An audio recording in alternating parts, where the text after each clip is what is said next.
In 16 years of practice, I've never had a single business client lose their personal assets because they've avoided these 8 mistakes that most LLC owners don't even know exist. Most business owners think the moment you file that one piece of paper with the state, you're protected. Your house is safe, your savings are safe, you're good to go. But here's the truth that nobody tells you. Over 70% of LLCs are incomplete. And the mistakes that people make aren't just paperwork errors. They're wealth destroying, lawsuit exposing, IRS attracting traps that are completely invisible until it's too late. I've spent over 16 years as a business lawyer filing hundreds of LLCs the right way, across every industry, every state, every type of business, and they all make the same mistakes every single time. So in this video, I'm breaking down the 8 fatal LLC mistakes you need to avoid in the exact order most business owners make them.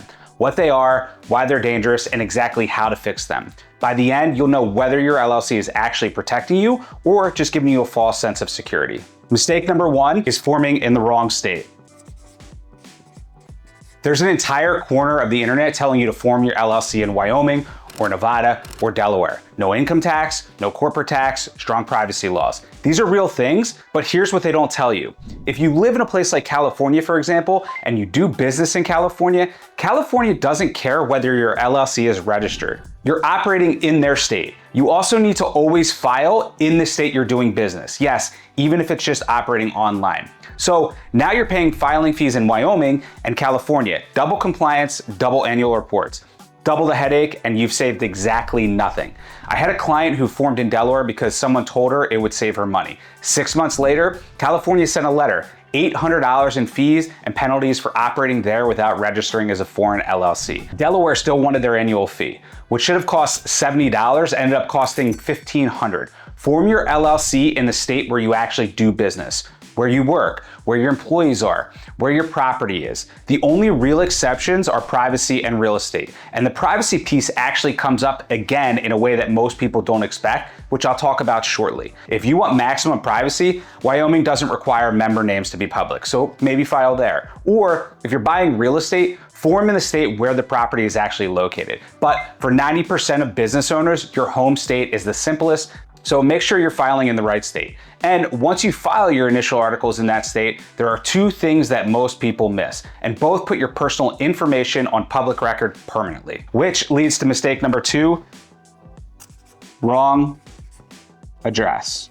Having the wrong registered agent and using your home address. These 2 mistakes live on the same initial articles of organization filed at the same moment. And most people make both without realizing it. Every LLC is legally required to have a registered agent, a person or a company that receives official legal and tax mail on behalf of your business, court notices, IRS correspondence, service of process if you're ever sued. Most people type in their own name and home address. It's the easiest thing to do in the moment, I get it. But here's what you just did. Your home address is now permanently on public record. And if a process server shows up during business hours and no one's there, you may miss a critical legal deadline without ever knowing it. I've seen business owners lose cases they should have won because they've never received the legal notice in time. Here's the fix. Use a registered agent service. About $10 a month, they maintain consistent business hours and address and handle all your correspondence professionally and keep your personal address off the public record. But even if you hire a registered agent, your home address could still be public if you include it as the LLC address when filing the articles of organization. And just like that, it's public record anyway. And yes, you can change it later, but the public filing will always be public filing, whether you change it or not. If you run your business from home, anyone who searches your LLC, a disgruntled client, a competitor, anyone can find exactly where you live. So here's the fix. Use a virtual address, a real street address, not a PO box, that your LLC can use publicly. Most services run about $10 to $30 a month. And if you want the best virtual address, I've done videos on this channel. I'll link them in the description below. Mistake number 3, skipping the operating agreement or using a generic template that you found online. You filed your articles of organization, you got the stamped piece of paper back from the state, you feel official. You're done, right? Well, that piece of paper says your LLC exists. It doesn't say how your LLC operates. And that distinction will really matter the moment you walk into a bank, talk to a potential partner, or find yourself in front of a judge. Your operating agreement is your LLC's internal rule book. Who owns what, how decisions get made, what happens if a partner leaves, how finances are handled. It's the document that proves you're running a real separate business entity, not just a tax label you slapped on your personal finances. And even if you're the only member, you still need one. Without it, your LLC is governed by your state's default laws. Laws you haven't read that may not even fit how you actually want to run your business.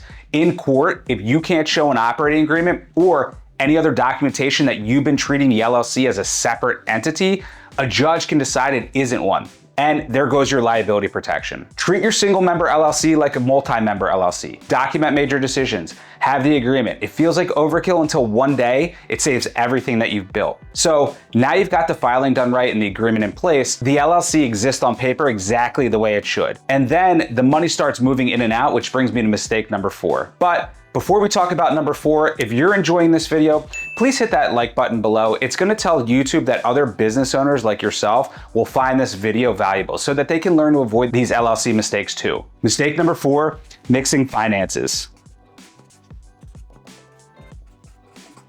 This is one of the most common mistakes, but it goes deeper than just opening up a bank account.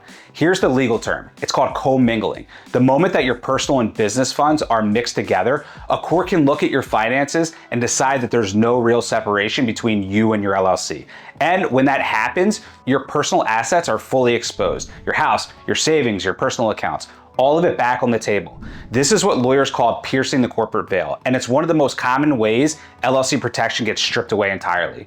For online business owners, this is especially dangerous because so much revenue flows through Stripe, PayPal, or Venmo directly into your personal account.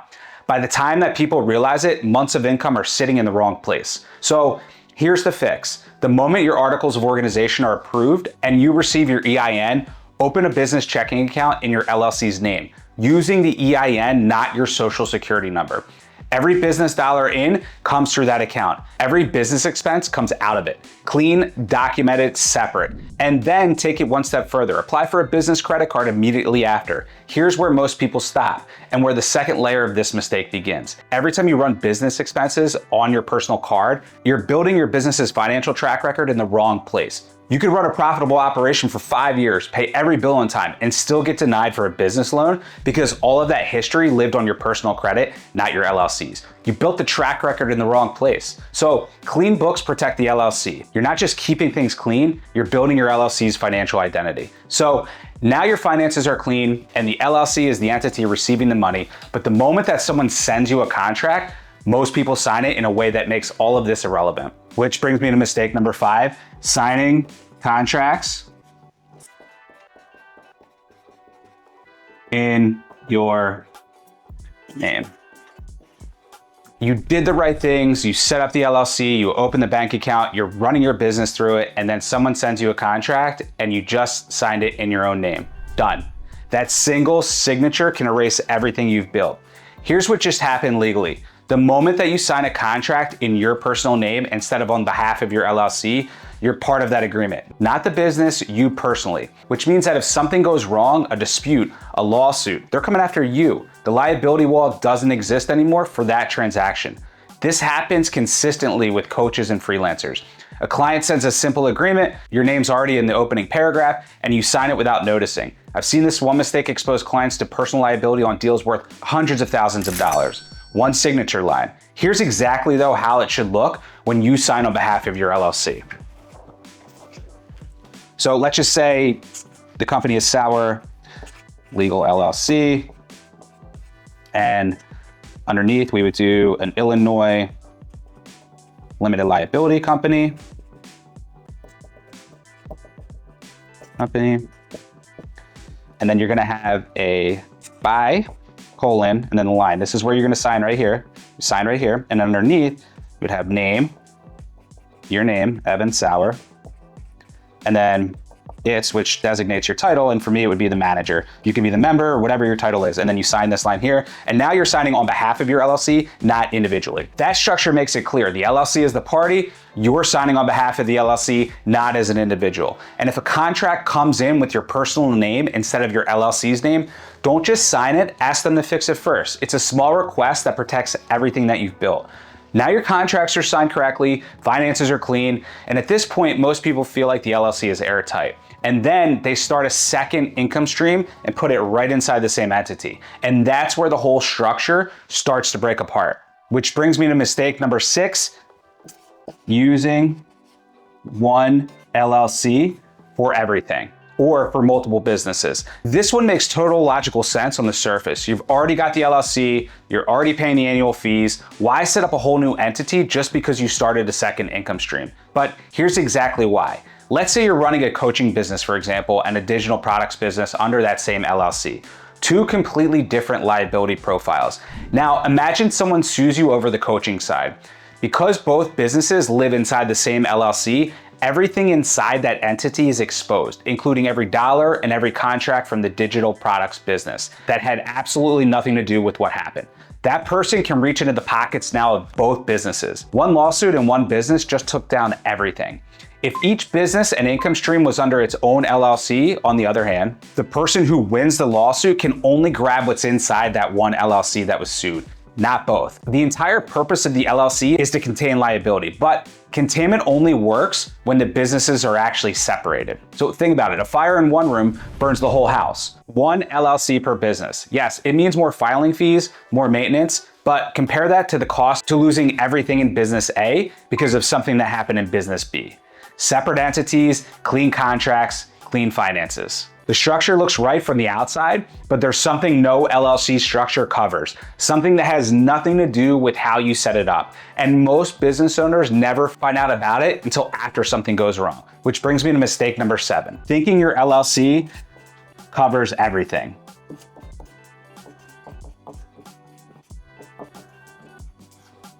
We've spent this whole video talking about how to protect that liability wall between you and your LLC. Now I need to tell you where that liability wall ends, because here's something that most people get backwards. Your LLC doesn't protect your business, it protects you, the person behind it. Your business is protected by following the actual laws and carrying the right insurance. Those are two completely different things, and confusing them is where most people get hurt. Your LLC creates a wall between your personal assets and your business liabilities. Your house, your savings, your personal income. That wall is what the LLC is for. But that wall has limits, and not knowing where those limits are is the most dangerous false sense of security in your business. Here's what the LLC also doesn't cover. You, if you personally do something outside of the LLC. For example, if you cause a car accident, you give advice that directly harms a client, you make a mistake that injures someone, your LLC doesn't shield you from that. The wall only protects you from business liabilities. It doesn't protect you from yourself. So the fix isn't to ditch the LLC, the fix is to understand what it actually does and then layer the right insurance on top of it.